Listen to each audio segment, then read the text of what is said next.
All right, so we're about 5 minutes past 12. I'm going to go ahead and get started. So, of course, we are here today for sort of an informal meet and greet with our very first franchisee, Kim Hand, who you see next to our founder and CEO, Jenny. So that's Kim over on the right. Um, awesome. So we will just give you a little bit of background information about Kim, kind of where she's at in training and onboarding, and then we'll have plenty of time at the end for any questions you might have. All right, so this again is Kim, our very first franchisee. She signed with us on February 14th, so she was our Valentine and our first franchisee. She is in Rochester, New York. And of course, this will be her first year. She is currently still in the training phase, kind of near the end of training at this point. And just a little bit about her professional background. So Kim has a bachelor's in science from Rochester Institute of Technology in industrial and systems engineering. A little bit of business experience. So she has an MBA from SUNY Empire State in business administration. But interestingly, no professional experience in education.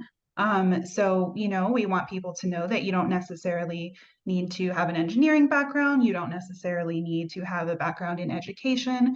Especially for our first few franchisees, we're really looking to kind of have a well-rounded team. So people from different backgrounds who are interested in small business ownership.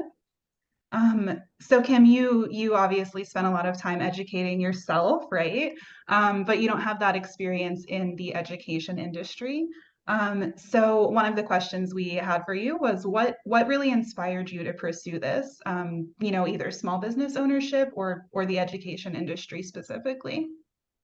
Yeah, so it was really like the kind of feeling that as far as the what Brooklyn Robot Foundry is and what it brings to kids, and really wanted, like, in a way, wanted this to be my experience when I was the age of these kids, that we're bringing the programming to. So it was really me, like, living in a dream world.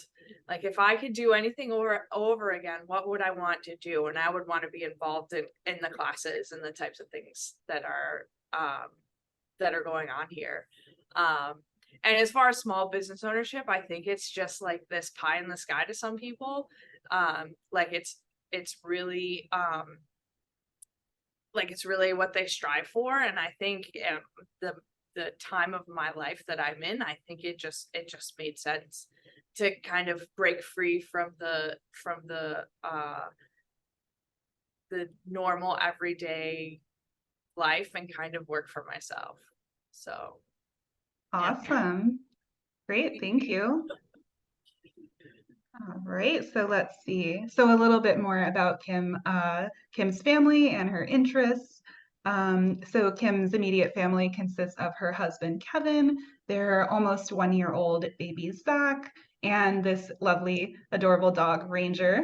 Um, so Kim's top hobbies we asked her about include running, snowboarding, playing soccer, and they are also part of a yacht club, which to me is super interesting. It's actually like a working club. So not only are they like out enjoying the water, but they're also, helping maintain kind of everything that goes with owning a yacht. So some of Kim's favorites here are touring local breweries, sampling local beers, vacationing in the Florida Keys. And then, Kim, I wanted you to explain that last favorite. So tell us a little bit about the garbage plate. Yeah, so the garbage plate is a Rochester staple, I guess, a favorite. It's hard to say that it's my favorite. I think I might be judged by the fact that the name of it is garbage plate, but it's a plate full of food. It's mac salad, it's home fries, and on top of it is a meat of choice, typically cheeseburger with meat sauce and onions. And it's absolutely delicious, especially if you eat it after you do the first thing. on the favorites list, like drinking. Right? It's very satisfying. But again, it's called a garbage plate, so I feel like there's a little bit of judgment that goes with it, but It sounds amazing.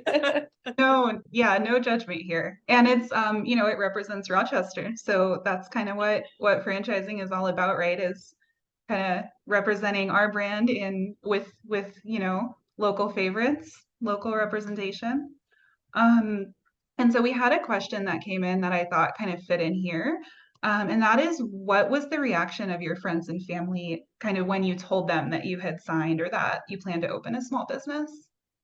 yeah, so I actually told my friends first, to kind of gauge interest. A lot of them have kids that are in the right age range for the product. So I really wanted to, like, in addition to letting them in a little bit on what I was thinking about, I used them as kind of like the networking piece as well. And they were all very excited. I held back from telling my family, and they judged me for it, and and they're like, I don't know why you didn't tell me sooner.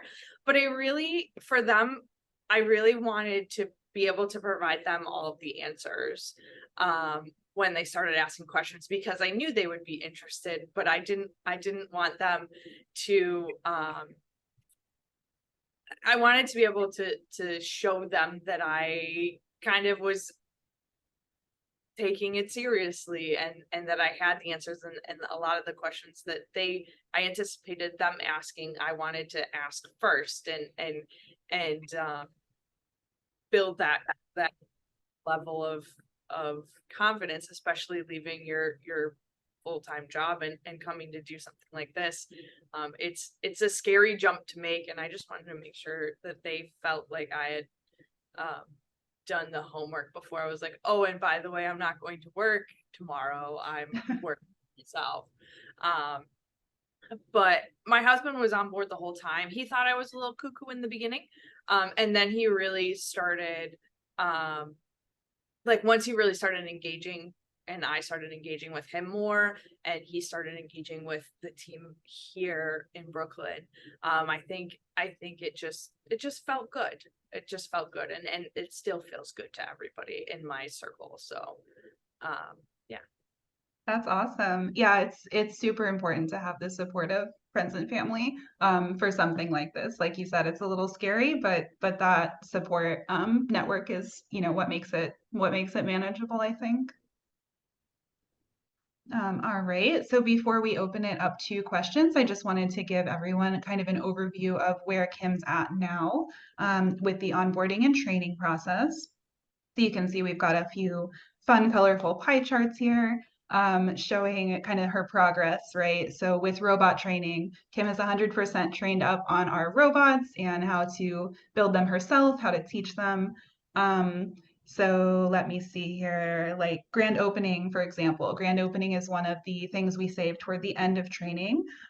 So we've touched on it a little bit with Kim, but we are going to help her get prepared, get set up, and get that grand opening launch event planned out in the next couple of weeks.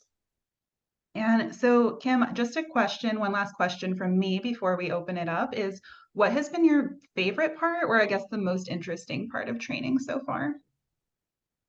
I think, I mean, definitely being with the kids, right? Like, you're doing all of this work to run the business, and you learn about the robots, but being with the kids and seeing how much they enjoy what the joy that the robots bring to them, that's probably like the best, most rewarding piece of the puzzle, because they're why you do it. They're why we're all here. So it's been nice to sit in the different types of classes and with the different teachers, and then even having the opportunity to get in front of the class myself, and engaging and teaching them how to do something. And in the end, they get to take it home and be proud of it, and show mom and dad. I think that's probably the best piece. Yeah. The other stuff follows. Right, Doesn't definitely. know how to do spreadsheets and other business Which related is stuff. really exciting. But I feel like that's not the answer, right? Like, I really love spreadsheets. Let me tell you how much I love spreadsheets, but Yeah. And not obvious, Kim is here in Brooklyn right now Yeah. with us. She was here last week. She's here until Friday. And so we are kind of wrapping up that little part of the pie chart there. She's done on Friday, and then she goes home, and then there's more training, and then we'll be coming out during her grand opening events and then shadowing and helping her kind of run those. So it's kind of where we are in that process. Yeah, we're getting close. It's been a great journey so far. So with that, I want to open it up to questions. So if we will take a look at the chat. Hi. Hello. Can you guys hear me? Perfect. Thank you for having me. So my son had attended the Brooklyn Robot Foundry last summer and he had tons of fun. I still have all his toys. I don't know if this looks familiar. It was something that definitely brought a lot of joy to my son and his classmates as well. My wife actually follows Robot Foundry on, I guess Instagram, or one of your social media accounts. I'm not sure which one. And she mentioned this idea of possibly opening a franchise, so I figured I'd join this session to learn more about it. It definitely looks like it's something that is lacking in our neighborhood. We are in South Brooklyn, and driving through the New York traffic all the way to the Gowanus area was quite painful. But we did it because our son was so excited. So, I guess I have a ton of questions, but I guess more of the important ones would be that it sounds like, Kim, you started your journey a year or so ago of training, and then now you're preparing for the first opening of your location. Is that correct? yeah, it's less than that. I think Tanya and I probably started talking like in the fall, October, November timeframe, I think. Yeah. Maybe. Yeah. And then it signed in February. Yeah, so probably about 4 months. Yeah. And then Right. she had to give notice at her job. And so then we scheduled coming in Yep. to Brooklyn. So it probably from when you gave, February 14th Yeah. to you came in March, at the end of March. Yeah. Yeah, 5 months. Yeah. How long was the training? And then Yeah, so- training like Oh. 2 weeks in person here in Brooklyn with us. About a week to 2 before you come. I mean, you're here, so whatever. You could just do it from your house. And then 2 weeks in person, and then we take about, Lee might be able to answer this slightly better than me because she has the schedule, but 3 to 4 weeks to then get your office space set up, get your grand opening planned, and then you launch your grand opening. So the time frame is actually can be kind of short. And just to give a little more information on kind of what was happening between her signing and back in November when we first started talking, when people reach out that they're interested in franchising, they will meet with me, and we'll kind of walk them through, what the opportunity looks like, what costs they can expect, what the legal agreement looks like, and we'll actually start kind of laying the groundwork as far as, researching the market in your neighborhood, wherever it is you plan to open up. Answering any and all questions you have about kind of the relationship between the brand and between your individual unit. And so that way, by the time we get to the point where we're ready to sign an agreement, you have all the questions answered. You've done research, right? You have talked to lenders, you've talked to attorneys. I mean, everything is kind of squared away. And then all that's left once we sign is kind of that onboarding and training. So that's what was happening in those first few months. And the one thing I want to add that's like a little bit different than what your son experienced is, he came here and built robots at our location.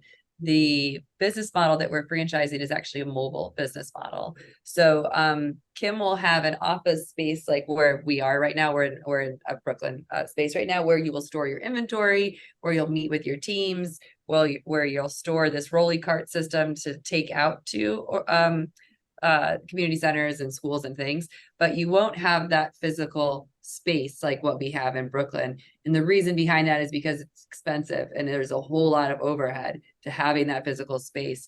And for the last 12 years, we've been running two business models, one where there's a physical space and one where it's mobile, and mobile makes more sense financially. So that's the thing that we're franchising. So that's what we've been training Kim on while she's here. We've been, taking her into schools and showing her what that looks like. All right, got it. I understand. So with a mobile business, are there just dedicated communities or schools that you work with in different areas, or is it kind of like an event activity? Like, would people hire you for birthdays and get-togethers and projects? It's all of those things. What area of Brooklyn are you actually in? I am in South Brooklyn by the Verrazano Bridge. So it would be the Gravesend, Bensonhurst area. Okay, great. So what would happen is you would get a zip code around that area. We would make sure that it had the right demographics in it. With the right income, the right number of kids, the right number of schools in that area. And you're going to do all of those things that you said. So if somebody wants to have a birthday party, instead of hiring like a balloon twister, they're going to hire robots, and we're going to go into somebody's house and bring the robots on a Saturday morning and build some robots there. You also are going to make partnerships with local schools within your territory. And you're going to do things, residencies or like after school programs where you'll go to that school for, 20 weeks in a row or 40 weeks in a row, or really anything from 0 to 40 weeks in a row, whatever the school wants. And maybe you'd go every Tuesday and work with kids there. You're also going to, because you're going to have, so schools, private schools, charter schools, and then also community centers. Also daycare centers. So during the day, we start robots at age 2. So there's, you can go into like daycares and bring robots to the daycares. Then because during the school year, you're going to have made all these community relationships, you will then rent or use one of those spaces for the summer. And then in the summer, you're going to be operating out of a classroom or a community center or something like that, where the kids will then come to you. But it's not a long-term commercial lease that you have to deal with, which is, I can tell you all the problems with long-term commercial leases in New York City and why you don't want them. So it's nice because it takes away that overhead from you. So, and the other, sorry. So you're going to do after school programs. You're also going to push in during the school day. So some principals have discretionary funds where they want to do all of the second grade, and you're going to go in and you're going to do a robot building with the kids during the school day. So, and then the other thing, there's corporate team building events. So you might push into a corporation who wants to do a team building event after, I don't know, 6 to 8 o'clock or something, you're build some robots with that. So there's multiple different revenue streams, and they all kind of looks a little bit different. But it gives you a pretty diverse base of what you can offer. That answers the question. Yeah. Totally. And thank you for clarifying that. I think what makes sense for me is to connect with Tawny in order to speak a little more and get a better understanding of the program and the possibilities. Absolutely. So, yeah, because she's not normally here. And so you could talk to me and Tawny till the cows come home, or whatever that saying is. But Kim is right here. Is there anything that you're like, wow, Kim, what was this like, or anything? I don't know. Yeah. I guess a question for Kim would be, how did you get started in your community?